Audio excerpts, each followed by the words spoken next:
The Galactic Academy for Interspecies Diplomacy didn't smell like anything. Not really. The walls sanitized the air every second, stripping it of scent, pollen, bacteria, and anything remotely comforting. It was like breathing in a vacuum that hummed with passive-aggressive bureaucracy. Mason Ellis stood at the base of Atrium 6, clutching the handle of a battered Earth-made leash, one duffel slung over his shoulder. Bucket, his golden retriever, panted at his side, tail wagging with wild joy that made Mason's whole arm vibrate. "First human this cycle," a passing administrator chirped in a whirring translation drone. A gelatinous creature in a silver sash, probably from Milk Prime, oozed by, rotating a dozen eye stalks toward Mason. Another student floated past on a cushion of anti-grav vapor, their elongated limbs crossed in meditative repose, and immediately recoiled when Bucket barked once in sheer excitement. "That is your lunch?" the floater asked, voice trembling like thin metal. Mason sighed. "He's not lunch, he's my pet. My name's Mason. This is Bucket." "Like the fluid container?" "Yes, because when he was a puppy, he stuck his head into one, and wouldn't let go." A silence fell. Not reverent. Confused. Bucket sneezed. 2 hours later. By the time Mason reached his quarters, 14 different species had stared at Bucket. 3 had recoiled in fear, and at least 2 he was fairly sure had tried to start a betting pool about how long the primitive predator would last. Bucket, unfazed, pranced into the small dorm suite and immediately flopped belly first onto the cooling mat. He rolled over, exposing his stomach like a furry welcome mat. The door chimed. Mason opened it to see an angular, crystalline figure framed by the corridor lights.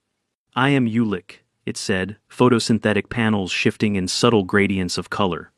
"We are neighbors. I am second-track diplomacy with sub-focus on xenolinguistics. Is that your meat bag?"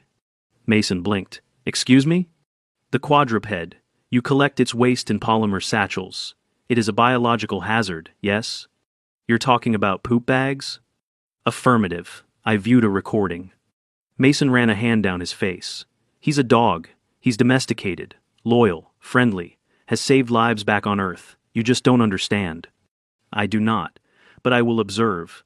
I find this anomaly of yours fascinating, perhaps even hilarious."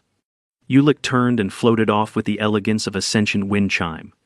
Mason turned to Bucket, who was chewing on the Academy issue welcome packet. "What do you think, bud?" he said, gently pulling it from his jaws.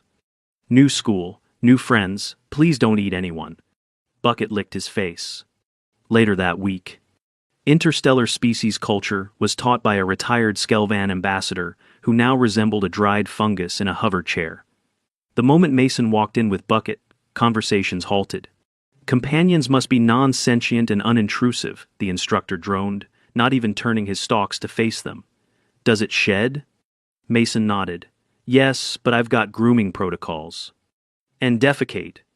"Well, yeah. I clean up after him. It's no big deal." There was a collective inhale. A battalion student dropped her tablet. "You mean," whispered a plant-like creature across the row, "you collect its waste. With your hands." "1. With gloves and bags. It's hygienic. It's normal on Earth." A snort echoed from the back. Ulick raised a crystal arm. "Permission to submit supplemental footage?" The instructor nodded. A hologram bloomed mid-air. It showed a grainy security clip from 2 nights ago. Bucket, tail wagging, sniffed curiously at a glowing ceremonial orb in the east courtyard. Before Mason could stop him, Bucket had licked it, then tried to bury it, with his paws, in polished marble. Laughter erupted across the class. "Interplanetary artifact desecration. Oh, the Earthlings and their beasts," someone cackled. "Yeah, hilarious," Mason muttered, burning. 3 days later. Bucket was labeled a mobile sanitation concern in one of the Academy's informal group chats. Mason found out when a fellow human cadet, Abby Lynn from Mars Colony, showed him the meme. Bucket wearing a little vac suit, sitting on a fake toilet. "Ignore it," she said. "They mocked my knitting too. Said fabric binding with needles was an outdated survival ritual. But this is different. This is Bucket." And it was. Mason had nearly opted not to bring him. The Academy allowed 1 non-sentient companion, but it had been meant for things like motionless comfort orbs or ambient scent emitters. Not something with fur, teeth, and opinions. Mason watched his dog that night, curled up with his nose on his paw, eyes following him with quiet devotion, and felt the hot ache of loneliness twist in his chest. He rubbed his shoulder. It had been bothering him again. Old injury. Bucket lifted his head, concerned. "I'm fine," Mason whispered. "We've got the dome sim tomorrow. Don't worry." Bucket laid his head back down, but didn't sleep. Simulation Dome Disaster Response Drill. The dome shimmered with artificial terrain, simulating a tectonic uplift zone on a Class 3 planet, rocky cliffs, sharp wind, and a slight tremor underfoot. Students were assigned partners. Mason got Ulick. "Perimeter mapping is my task," the crystal said. "You will mark the ingress point." Mason nodded. "Fine." He had slipped Bucket in under a gray cloak, arguing to the dome clerk that he helped monitor Mason's cortisol levels. The clerk didn't argue, probably too tired to care. 10 minutes into the sim, things went wrong. A deep vibration rumbled beneath their feet. Then a crack opened under the artificial ridge. Mason turned to shout just as a fragment of sim rock, real enough to crush bone, crashed down. Pain lanced through his left leg, and he heard a sickening pop in his right shoulder as he fell. The world tilted. He didn't scream, but he groaned, hard, biting down to avoid blacking out. "Ellis!" Ulick shouted from above. "You are trapped. I will request retrieval. Do not bleed excessively." "Thanks," Mason croaked. "I'll try not to schedule a hemorrhage." Emergency systems should have kicked in instantly. But nothing happened. The dome just hummed, serene and unbothered. Then came barking. Bucket had wriggled free of his cloak, assessed the scene in half a second, and launched into what could only be described as mission chaos. He bolted for the barrier wall, scrambled up a broken ledge with terrifying determination, and then Z-zap. Sparks flew from a faulty energy cable near the edge of the ridge. Bucket bit through it. "Contain that meat creature!" someone shrieked from the upper platform. "It's rabid." Ulick descended cautiously with a stun baton drawn. "Do not be alarmed. I will administer mild electrical correction. It is a non-lethal tool." Mason tried to shout, to warn him. "Don't you touch him!" Too late. Ulick poked forward. Bucket, eyes locked on Mason, spun in a blur. The stun baton never even connected. What followed was not an attack, it was a defensive explosion of fur and fury. Ulick screamed and flung himself onto a safety console, arms tucked in, vibrating in what could only be described as mortal terror. "Cease!" a voice called from above. Security bots deployed, but Bucket had already reached Mason and begun digging with frantic paws. His fur was singed, his gums bled, but he didn't stop. Mason reached a trembling hand out and murmured, "Good boy." The bots paused, and the emergency override finally kicked in. The Sim Dome's override hissed as the artificial terrain powered down, cliffs retracting and debris melting into the floor like ice under a heat lamp. Harsh white lights flickered to life, revealing the full absurdity of the scene. Mason half buried under a collapsed platform, face pale with pain, and Bucket muzzle dusty. Fur frizzed from electrical discharge, growling at anyone who dared take a step too close. A cleanup droid buzzed forward. Bucket barked once. The droid reversed. "Mason Ellis, remain still," the intercom ordered. "Emergency medical is en route. Do not allow the animal to interfere." "That's not," Mason wheezed, his legs screaming with every breath. "He's not interfering, he's helping." Ulick, still crouched on the safety console, raised a trembling crystalline arm. "It has intelligence parameters beyond non-sentience. I witnessed tactical behavior." It intercepted a Class 2 restraint field and launched a precision counterstrike. This violates the Academy's biological companion clause. "Ulick," Mason said, panting. "It licked your foot and barked at your stick. I am filing a panic trigger exception. Your pet attempted psychological warfare." Bucket, now gently pawing at the debris pinning Mason's leg, whined. Blood dotted the fur around his paws. He had been digging non-stop, and his claws were worn raw. Mason reached out with his good arm and placed a hand on Bucket's head. "I'm okay, boy. Just hold on. They're coming." And they were. The med team swept in 6-legged bots, 2 humanoid orderlies, and a human trauma tech who dropped to Mason's side with practiced calm. "You're gonna be fine. I'm Technician Raina Dupree. Your vitals are spiking, but you're conscious, alert, and swearing, so I'm optimistic. My leg, Mason said through clenched teeth. It's bad. We'll assess, she said. We're getting a compression scan right now. Shoulder too? He nodded. Possible dislocation. We'll immobilize it until we get you to med bay. Stay still. Bucket growled when the second medic moved in. He's protective, Mason warned. Just let me talk to him. Raina paused. You have control? Mason looked Bucket in the eye. Easy, buddy. I'm okay. Let them work. No more digging. No biting. Got it? Bucket whined but stepped back, tail low, ears flat. Ulick observed from the console, cradling the stun baton like a relic of war. It obeys spoken commands, with comprehension. Raina muttered, Yeah, welcome to Earth biology. The dog's more disciplined than half the cadets here. The scan completed with a quiet chirp. Raina squinted at the data. Fractured tibia. Midshaft. Clean break. But we'll need to splint for transport. Shoulders dislocated but no signs of nerve damage. You'll need surgery for the leg. 4 weeks off at minimum. 6 to be safe. Mason closed his eyes. Great. Bucket pressed his nose into Mason's arm. He okay? Mason asked. He chewed through a live cable. We'll run a scan at the vet unit, but if he's moving like that, he's probably just singed. Tough pup. Yeah, Mason said, eyes still closed. He's always been tough. 2 days later, Academy Medbay. Mason lay on his cot with his leg elevated, a rigid frame running down the outside of his calf, holding the tibia in place post-surgery. His shoulder was strapped down in a sling and padded brace. He'd had 2 hours of sleep since the operation. Bucket lay curled on a mat beside the cot, bandaged paws outstretched, tail thumping gently whenever Mason stirred. The door slid open, and a familiar click of crystal limbs echoed in. I come in peace, Ulick said, raising his arms like a surrendering alien in a bad Earth movie. Mason opened one eye. You nearly tased my dog. I attempted behavioral correction. You screamed and climbed a console. I have since read 10 articles on Earth canines. Ulick paused. One included footage of a police dog named Gary subduing 6 armed suspects in under 2 minutes. I now understand the term good boy carries significant tactical weight. Mason grunted. Ulick stepped closer, hesitantly. The administration has issued a statement. About Bucket? Yes. Following the dome incident, the footage was reviewed by Ethics, Security, and Intercultural Policy. Consensus. Bucket's actions were classified as protective loyalty behavior, not aggression. Mason looked down at his furry guardian. What happens now?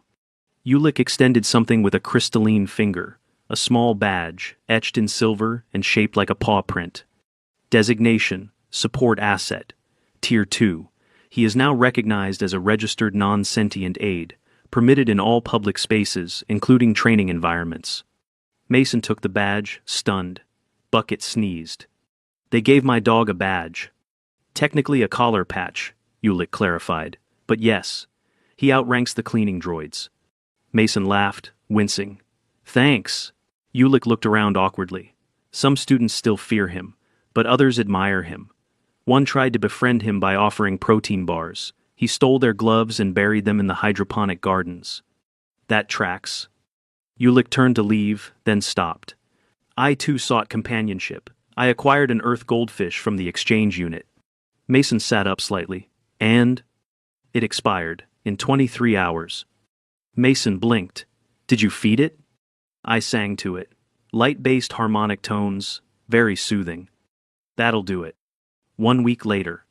Mason had started physical therapy, 2 sessions per day. His shoulder had been reduced under sedation and was healing, but his legs still ached deep in the bone every time he moved it. Bucket attended every session, lying beside the equipment like a fluffy sentinel. The physical therapist noted a consistent drop in Mason's heart rate whenever the dog was present. I'd prescribe him if I could, she joked. Best cardio regulator I've seen. The SimDome was closed for recalibration, but the AcademyNet had already done what it always did, replay the drama from 20 different camera angles. Bucket's footage had gone viral. A popular remix video overlaid dramatic music while he clawed through debris. The top-rated comment read, "If this is what their pets do, don't touch the humans." Raina had visited again, bringing a small upgrade, a collar patch for Bucket. It gleamed silver, inscribed with Service Companion, Loyalty Protocol. "It's just cosmetic," she said, scratching his ears. "But it'll make the bureaucrats feel better." Mason nodded. He deserves it. That night, as Bucket dozed on the floor and the lights dimmed, Mason looked out at the artificial stars through the transparent wall. He still felt like an anomaly here, soft-edged, too emotional, carrying a piece of Earth like a shedding, slobbery shadow. But maybe that was the point. Aliens understood data, protocols, precision. What they didn't understand until now was the quiet, stubborn power of loyalty. The kind that bled, barked, bit through cables, and sat vigil beside a hospital bed with sore paws and tired eyes. Mason reached down, brushing his fingers over Bucket's head. "Thanks for saving my life, buddy." Bucket thumped his tail once, then drifted back to sleep. 3 weeks post-injury, Mason's leg itched constantly beneath the rigid brace. His shoulder had recovered enough to allow partial movement, though he still slept propped up with a nest of pillows and an auto-tilt wedge to prevent rolling. Physical therapy had shifted from tentative to grueling. Nothing glamorous. Sweat, pain, and the frustration of muscles that had forgotten what stairs were. Bucket was a constant. The Academy had restructured their policies after the incident. Support companions like Bucket now had a designated access level, which meant Mason no longer had to sneak him into buildings like a furry contraband tube. They even assigned a liaison officer to manage the integration of terrestrial species in interspecies educational domains. That officer, unfortunately, was Ulick. "I have updated the pamphlet," Ulick announced one afternoon, stepping into the PT room with 2 copies clutched delicately in his crystalline grip. "It is titled Earth Mammals, From Sanitary Risk to Survival Partner. There is a section on oral fixation rituals and tennis balls." Mason didn't look up from the resistance band he was pulling. "You wrote a pamphlet?" "I co-authored it with a Solarian behaviorist. We disagreed about drool viscosity relevance." Bucket trotted up, sniffed Ulick's ankle, and gently placed a tennis ball at his feet. Ulick flinched. "Why does it want this?" "He wants you to throw it." "For what purpose?" "To retrieve it." "Why would I perform labor so it can perform labor?" "Welcome to Fetch." Bucket stared up at Ulick, tail wagging in hypnotic rhythm. Ulick hesitated, then nudged the ball gently down the hallway. Bucket exploded into motion, skidding around a corner with a sound like thunder in a fur coat. Ulick stumbled back. "That was so fast. Was that a threat response?" Mason groaned as he switched legs. "That was joy. Joy appears concerning." A few days later, outdoor rec zone. The rec zone was a small dome within the larger facility, set aside for species requiring atmosphere, space, or specialized movement. Gravity adjustable, weather programmable. Mason had fought to gain access again. Part of his rehab plan included outdoor walking, and Bucket, too, needed time to stretch his legs. Today, the gravity was set to Earth normal. The air carried a faint, artificial breeze. Bucket raced ahead through simulated grass that swayed just like the meadows back home. Mason walked with a light exobrace around his recovering leg, every step careful. He still limped, still cursed the dull throb in his calf after long stretches. But it was improving. Other students wandered the dome. Some now watched Bucket with wary respect. A few even greeted him cautiously. One of them, a Zelari cadet named Throne, approached. His long arms hung like ropes, and his eyes blinked in slow vertical rhythms. "I studied your companion," he said in a gravelly voice. The footage was compelling. The part where he shielded your unconscious form with his body was difficult to interpret. I assumed it was fear-based freezing. Mason shook his head. "No, that was guarding." Throne tilted his head. "He endangered himself for no strategic gain." "He doesn't think like that. He just protects." "That is not logical." Mason shrugged. "Neither is friendship, but here we are."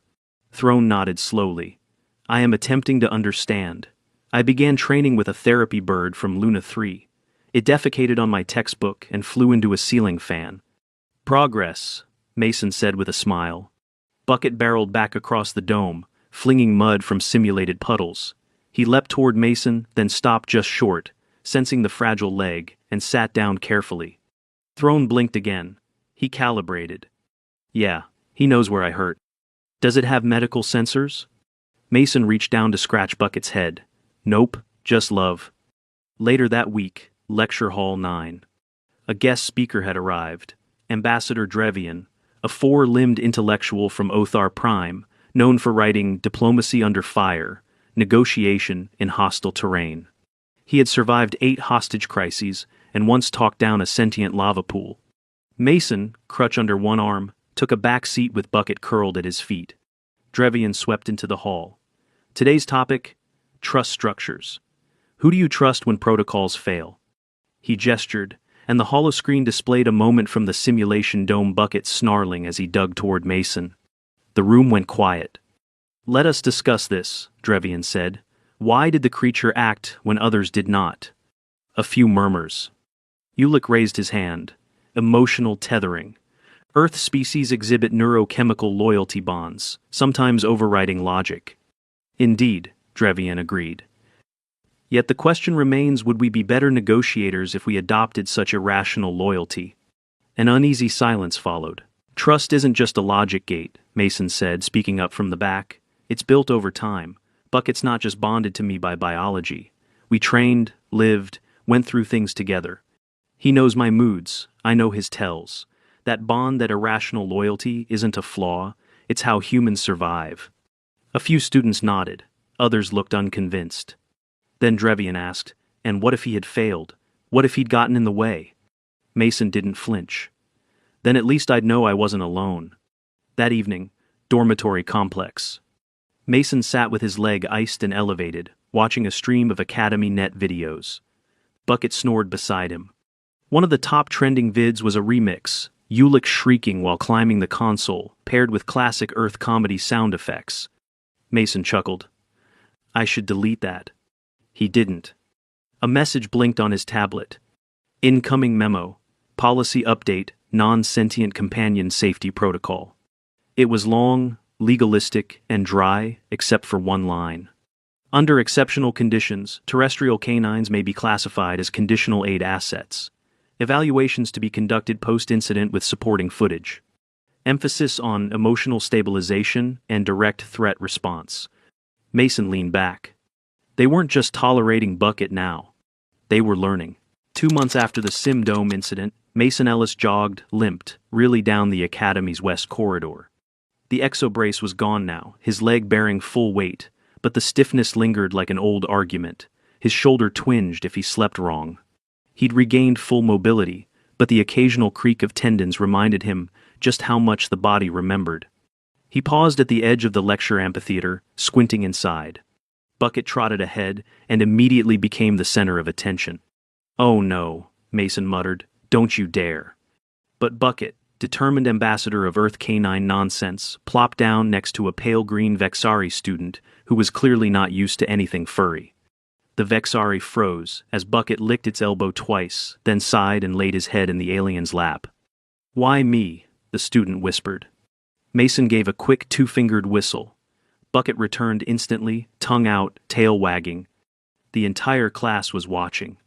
Sorry, Mason said with a sheepish shrug. He's still getting used to interspecies etiquette. Clearly, came a dry voice from the front. Instructor Mivel, the Academy's cross-cultural negotiation lead, and one of the few faculty members who had never once smiled, not even during the surprise carnival day, motioned Mason forward. You've recovered, she said, scanning his updated profile. And you've requalified for advanced sim training. Working on it. Cleared for re-entry next week. Mivel glanced down at Bucket. And the dog? He's better than I am. Didn't break a leg. Unfortunate, she muttered. We've had 3 petitioners request canine companions after your dome stunt. The logistics department is now revising the ventilation filter thresholds. And I had to explain what a chew toy was to the Board of Sentient Materials. Progress? Chaos, she corrected, then more softly, but illuminating. Mason settled into his usual seat. Bucket lay at his feet, chin on paws, eyes alert. Mivel cleared her throat. Today we explore adaptive diplomacy.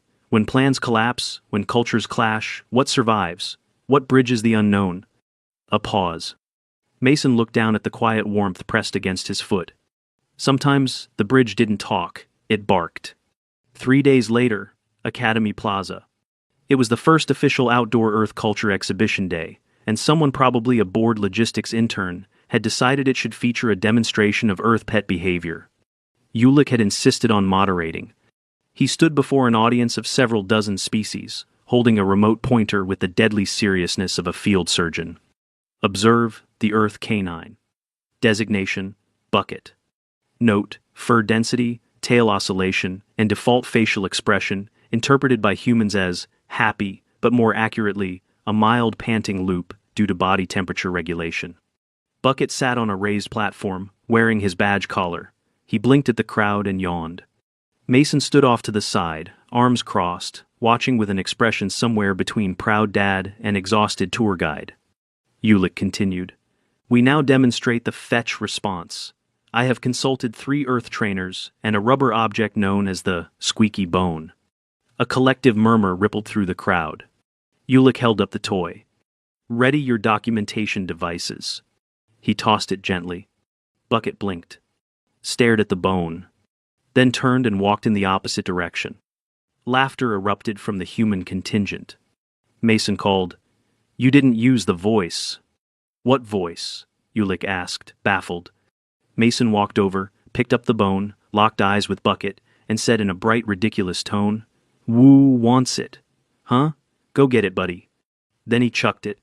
Bucket launched forward like a missile made of fur and joy. Gasps from the audience. Bucket returned seconds later, dropped the toy at Mason's feet, then flopped down, tail sweeping the ground. Ulick looked stunned. It obeyed. But only for you? That's the point, Mason said. It's not just commands, it's connection. A Solarian stepped forward. But what does it do? It chases things, it sheds, it consumes socks. Sure, Mason said. But when a quake drops half a mountain on your chest, it digs you out. When you can't move, it stays. When you're at your worst, it's not calculating exit strategies. The silence that followed was thoughtful. Then someone tossed a ball. Bucket chased it with such speed that half the crowd dove behind the decorative hedges. 1 week later, graduation assembly. Mason sat with a brace on his wrist, overdid it in the gym that week, and Bucket, now officially recognized as the Academy's first non-sentient companion distinguished service asset, lay calmly at his feet. The dean, a multi-eyed Carithian known for his florid speeches and fondness for sparkle robes, cleared his throats, all 5 of them. Before we conclude, one last honor. For demonstrating extraordinary loyalty, initiative, and interspecies adaptability, not to mention an impeccable sense of timing, we recognize a member of our student body whose actions inspired a new class of diplomacy. Mason tensed, already shaking his head. This individual is not a cadet in the traditional sense, but his presence redefined what it means to protect and to connect. A low murmur spread through the assembly. Would Cadet Mason Ellis please bring Bucket to the stage? Mason groaned. You're loving this, aren't you? Bucket wagged his tail and barked once. Together, they limped onto the stage, Mason still favoring his leg, Bucket walking slow beside him. The dean affixed a small gold pin to Bucket's collar, henceforth recognized as Companion Class Ambassadorial Aid. Welcome to the archives of diplomatic history, Bucket of Earth. Bucket barked once. Ulick fainted. Later that night, dormitory roof. The stars above the Galactic Academy burned pale and endless. Mason sat cross-legged, ankle-wrapped, eating from a bag of unreplicated Earth popcorn. Bucket lay beside him, watching the sky as if he understood it. You know, Mason said, tossing a kernel, I thought bringing you here was a mistake. Bucket didn't respond, of course, but his tail thumped gently.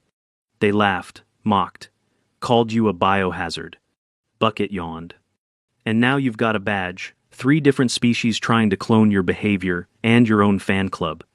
The dog licked Mason's hand and laid his head on his lap. Mason smiled, quietly. Because for all the technology, the training, the theories about diplomacy and cross-species understanding, the most powerful truth had proven to be this: that in a galaxy full of logic and caution, nothing confused or impressed aliens more than the sight of a wounded human being, guarded by something small, loyal, and covered in fur. And now, they all knew one thing with perfect clarity. If you threaten the dog's owner, you'd better be ready for a lesson in loyalty with teeth.